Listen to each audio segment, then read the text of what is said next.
To our Malaysia kitchen. இன்றைக்கி நம்மளோட Powell பூத்தி வந்து நம்ம சுத்தம் பண்ணி மஞ்சத்தூளில் கழுவிட்டு மஞ்சத்தூளும் உப்பும் போட்டு மேரினேட் பண்ணி வச்சுருக்கோம். இது வந்து சாஸ் கிச்சாப் வேணும், என்ன ப்ராண்டாக இருந்தாலும் ஓகே தான்.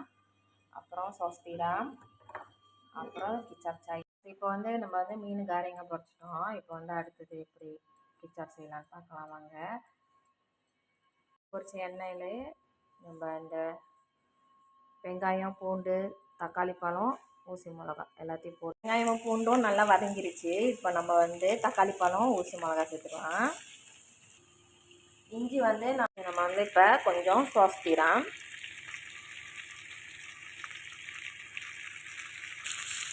நான் இப்போ வந்து கொஞ்சமாக தண்ணி சேர்த்துட்டேன். கொதி வருது, கொஞ்சோண்டு உப்பு மட்டும் போட்டுக்கலாம்.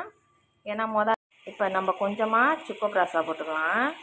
சுக்கோ பிராசா போட்டுட்டு கொஞ்சமாக சோள மாவு கலந்து வச்சு நம்ம மீனை போட்டாச்சு. இப்போ மீனை கிண்டிக்கலாம், கிச்சாப்போட மிக்ஸ் பண்ணுற மாதிரி மீனை கிண்டிக்கணும்.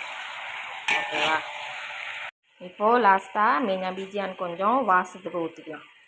ஊற்றி கிண்டி எடுத்துடலாம். நம்ம மீன் கிச்சாப் ரெடி ஆயிடுச்சு. இப்போ நீங்கள் சாப்பிட்லாம். இதோட நான் உங்களை